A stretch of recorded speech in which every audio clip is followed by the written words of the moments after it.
Hey guys, Professor Bill, Comic Book University, and the Black Order issue number 1. Alright, a lot of people have been really looking forward to this. Is it actually going to live up to expectations? Maybe.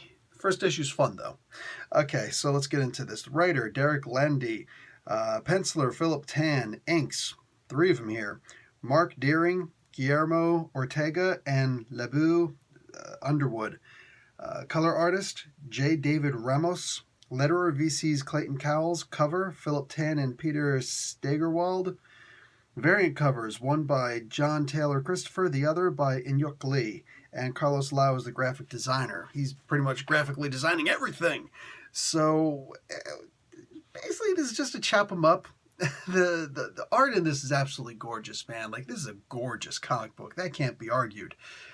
But I mean, like, I don't know. It's a lot of chop them up. I feel like Corvus Glaive is just having an existential crisis. You know what I'm saying? Like he's having a little crisis over, am I funny?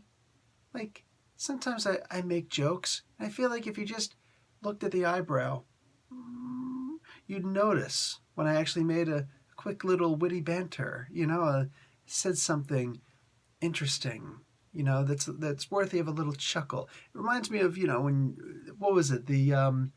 The Quintessons. Right after Transformers the movie, there was the 5-episode mini-series that was supposed to be the beginning of the second wave, the second generation. And what do you call it? The Quintessons were, the one said, "We are humorous, are we not? Yes, I believe this deserves a chuckle. Fine then, a brief chuckle." And they all went, "Ha ha ha ha." Like, that's what I feel like I'm reading. You guys saw that episode. You guys are awesome. It's a lot of blood, carnage, gore, a bunch of guys acting like they're tough until all of a sudden their rhino gets destroyed. Read the comic book to understand what I'm talking about. Realistically, I don't have any... That's the thing. I don't have any problem with the writing. The writing itself seems great. It's the plot. This seems kind of predictable. Look, the way that this comic book could surprise me is if the Black Order gets killed at the end of this. But I sincerely doubt it. You know what I'm saying?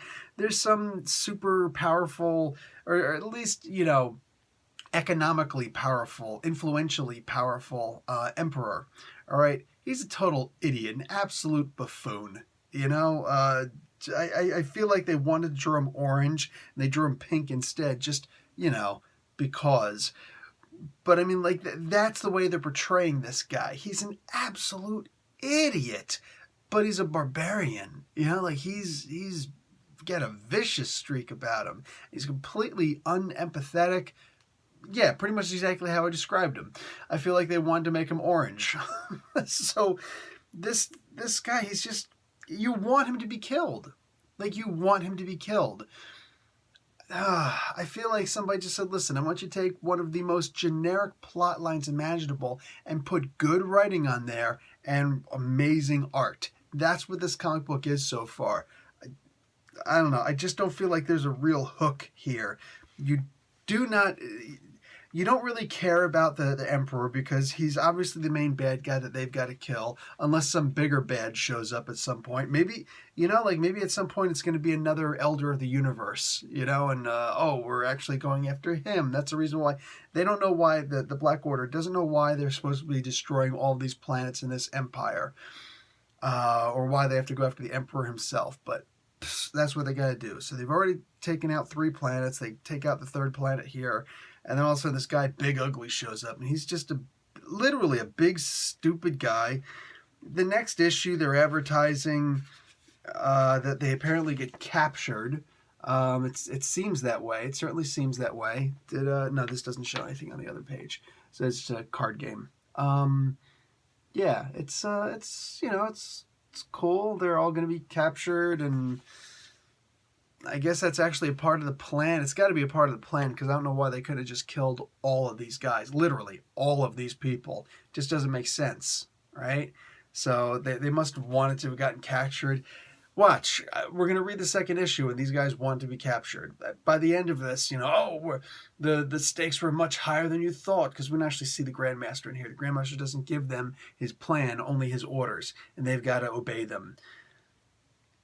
I really don't feel like even the surprises that are going to be, showing up in this comic book are really going to be particularly amazing. And I hope that they are. I really hope I'm blown out of the water. But with this first issue, it's just painted literally like finger painting by numbers. It just feels so generic. It's really sad. I know a lot of people were excited for this comic book. Unfortunately, this is exactly what I expected in this comic book. To me, it doesn't feel like anything special. Anyway, guys, I hope you enjoy it. And if you did, seriously, let me know the parts that you enjoyed. I'll reread it. I absolutely will reread it. Anyway, Professor Bill, Comic Book University. Class dismissed.